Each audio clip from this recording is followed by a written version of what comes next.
The first cracks in our perfect life weren't a dramatic explosion, but a quiet, almost imperceptible shift. It was a new habit of Caitlin's, a little thing that started so innocently I barely registered it. She'd always left her phone on the kitchen counter when she came home, a small sign of our trust, of our shared, open life.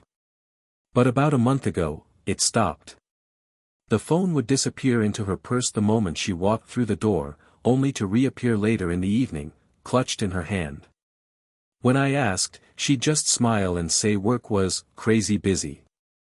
I believed her. She was always so determined, so focused on climbing the corporate ladder. I admired that. Then came the late nights. At first, it was a few times a month, then a few times a week. I'd fall asleep waiting for her, only to be woken by the gentle click of the front door and the rustle of her dropping her keys on the hall table. I'd try to talk to her in the morning, but she was always in a rush. The emotional distance was the hardest part. The woman who once spent hours talking to me about her day now offered only one-word answers. Our conversations became a series of logistical check-ins. Did you pay the water bill? Are we still on for dinner with my parents? The laughter we once shared now felt like a distant echo. I started to feel like a stranger in my own home. One evening, I reached over to grab the remote and saw a single, unfamiliar receipt on the coffee table. It was for a dinner at a small Italian place downtown, a place we had talked about going to for months, but never got around to. The date was 2 weeks ago. When I asked her about it, she gave a vague answer about a work dinner. I didn't press. Instead, I simply stared at the receipt, its crisp paper feeling heavier than a lie, the bold text confirming something my subconscious had already known. The perfect image of our life began to fade, replaced by a much darker, much more complicated picture. The perfect picture had shattered, but the pieces weren't sharp or scattered. They lay in a neat pile, waiting for me to assemble them into a new, horrific truth. The initial shock, the hot wave of betrayal, gave way to a chillingly clear and methodical calm. I stopped seeing myself as a heartbroken husband and started seeing myself as an investigator. I had a theory, and now I needed to build a case. I started small. I checked our shared phone bill, scanning through call logs and text histories. Nothing obvious. But then I looked at the data usage. It was unusually high on her work phone line, a strange anomaly for someone who supposedly worked in an office with Wi-Fi. Then came the GPS. A new, recurring address appeared in her weekly history, a gym on the outskirts of town, in a neighborhood she had no reason to visit. It was a single, undeniable point of interest in a sea of routine, and it gave me a destination. A few days later, I made my move. I told her I had to work late, then slipped away from the office early, parking my car down the street from the gym. I watched as she pulled up in her car, her bright, professional smile that I hadn't seen in months now on full display. I saw him then, a broad-shouldered man with a confident walk, meeting her at the entrance. They didn't just greet each other, he pulled her into a tight, warm hug that lingered too long, his hand resting on the small of her back as they walked inside. The perfect picture didn't just have cracks, it was a lie from the start. The pain was a fire, but the cold, hard logic of betrayal turned it to ice. I was no longer a husband, a victim. I was an architect of my own life, and the foundation had been rotten.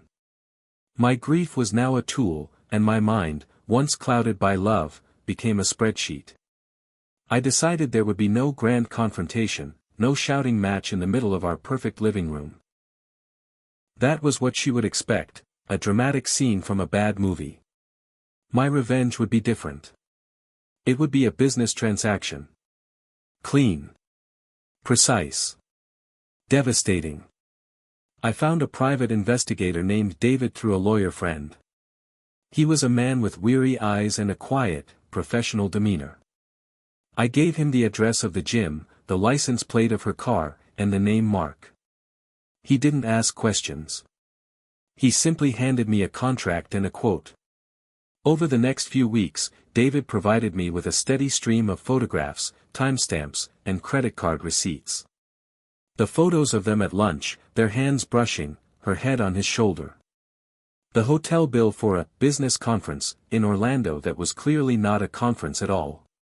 Each piece of evidence was a nail in the coffin of our marriage, a cold, hard fact that left no room for denial. At the same time, I started meeting with a lawyer. I laid out everything, the deceit, the evidence, my financial accounts. We began the quiet, meticulous work of securing my assets and preparing for the inevitable. The conversations were emotionless, focused on legal precedents and property division. My friends noticed I was quieter, more reserved. They thought I was working too hard, that the stress of the firm was getting to me.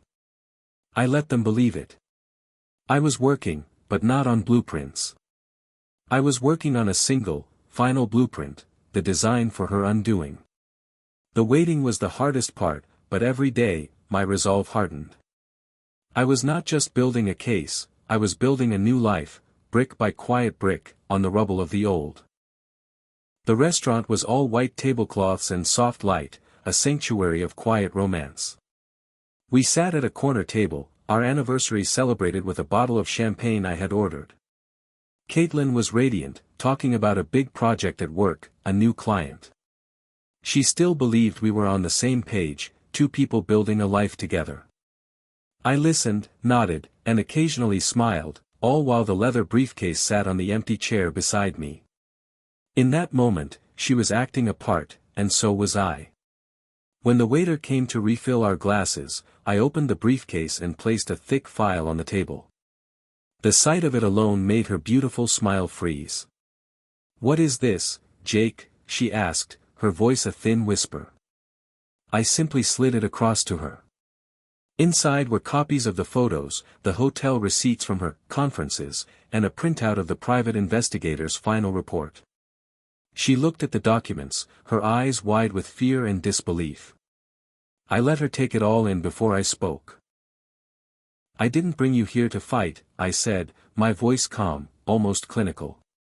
"I brought you here to end this. You and I, our life, it was all a lie. And I have every last piece of proof." I explained, without a single raised voice, how I had tracked her, how I had hired a detective. Her face turned pale, her eyes welling with tears. She started to reach for my hand, to speak, but I held up a hand to stop her. "Don't. This isn't about me," I said. "This is about you. You chose a different path, and now I'm simply making sure you walk it alone. The divorce papers are already filed. The details of our property division are laid out in this file. And tomorrow morning, a certified letter with all of this information will be delivered to your company's board of directors, and another to the local papers." The finality in her eyes was more satisfying than any shout or scream could have been. I stood up, left the file and the ring I had planned to give her on the table, and walked out without looking back.